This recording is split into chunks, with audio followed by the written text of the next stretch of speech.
This time on the Reloop Brief, we're taking a look at the Global Deposit Book, which has been published every other year since 2016 and has become the go-to resource for all things deposit return. And we'll take a look at the Global Deposit Dashboard, launching in April 25.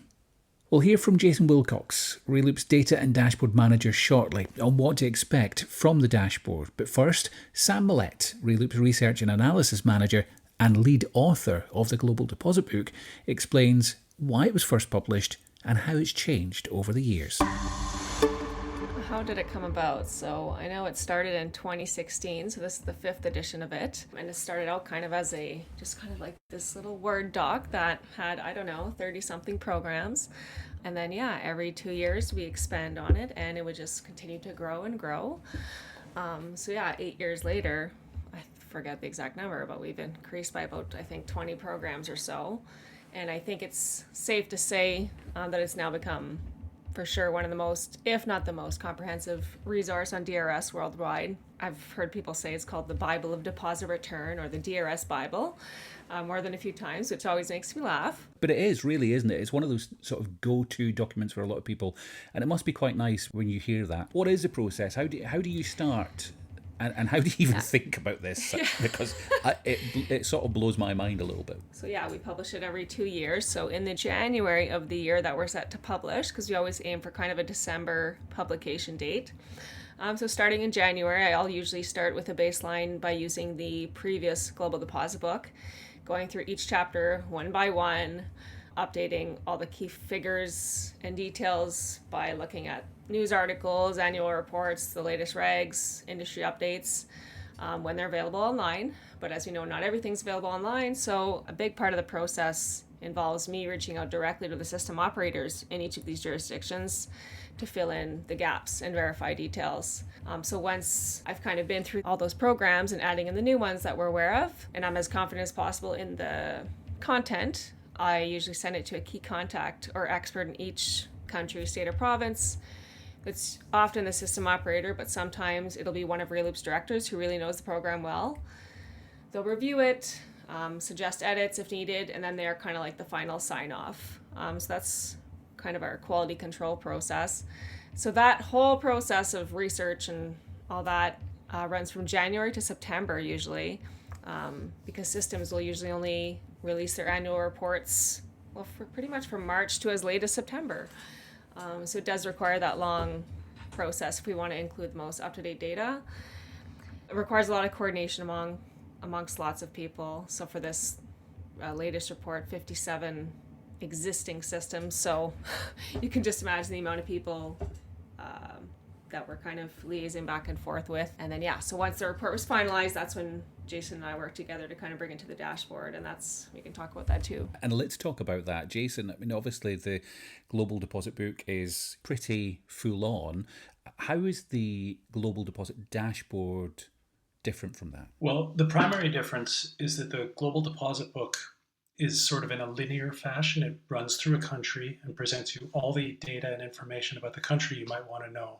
For the Global Deposit Dashboard, the best way to describe it is it's like a pivot table. We turned it on its side, and instead of looking at it by a country at a time, you have the opportunity to look at it by a detail at a time, say return rates, and comparing it across a group of jurisdictions, be they one full region, say the 10 programs in Canada, or across everybody, the 57 programs worldwide. So it has the capability of allowing you to compare a lot more than the book does, where you would have to flip if you wanted to compare deposit return rates in, say, New South Wales, Australia to Australian Capital Territory. You'd have to open up each page and compare them, whereas with the dashboard, you can just go to the page for the return rates and see those two right in front of you and all the rest as well. I think one of the other things that is worth mentioning here is this is a very different dashboard to the What We Waste dashboard. I would describe the What We Waste dashboard as the answer to the question, do we need a DRS?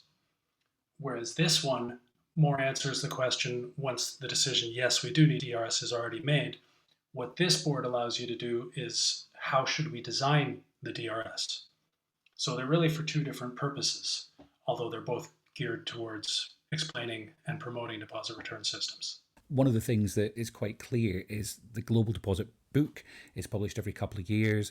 What's the plan for bringing updates to the dashboard? Is that a case-by-case, need-by-need basis? Exactly, and it's one of the beauties of the dashboard, like the What We Waste dashboard. It can be updated at any given moment. So, for example, when Sam published the original Global Deposit Book, Spain had not announced that they were indeed going to introduce a program in 2027.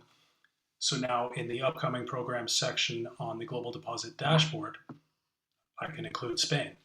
And if in a month another country decides, say France decides they're going to implement DRS in 2027, I can just open up the model, insert that, save it, republish it, and there it is. Obviously, for each program there's 20 some parameters, and I think the parameters that will change just naturally the most are the return rates. We get updated return rates every year, whereas the deposit book's only published every 2 years.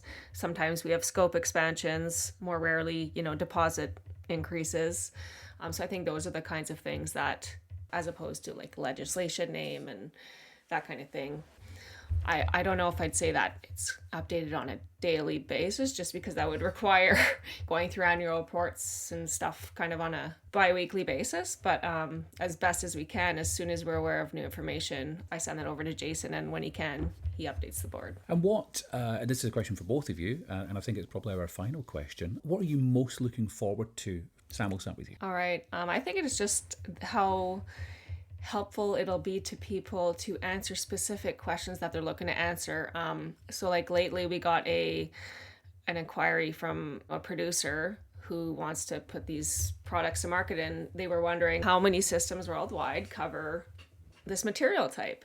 And he's like, I know I can go through the deposit book and, look through scope and see how many systems cover my material, but do you guys have a table or something that I can do you have a quick answer for me? So we're like, actually, yeah, we will have a quick answer for you in a couple weeks.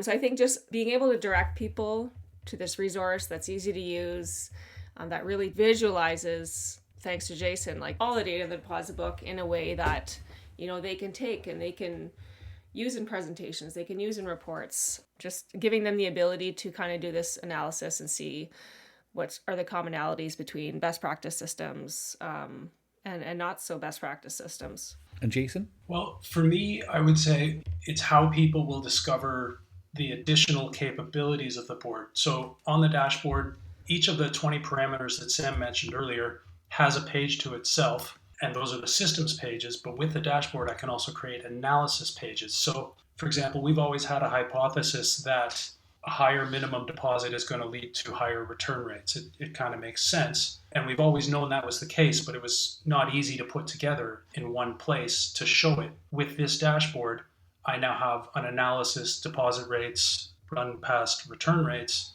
that shows it on a scatter plot graph quite clearly that programs with lower minimum deposits, specifically some of the American ones that only have 5-cent US deposits, they generally get much lower return rates.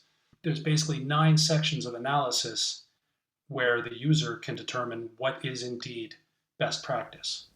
To find out more about the Global Deposit Book and the new Global Deposit Dashboard, visit our website. It's relooplatform.org. And remember to subscribe and follow for details on the next episode of the Reloop Brief.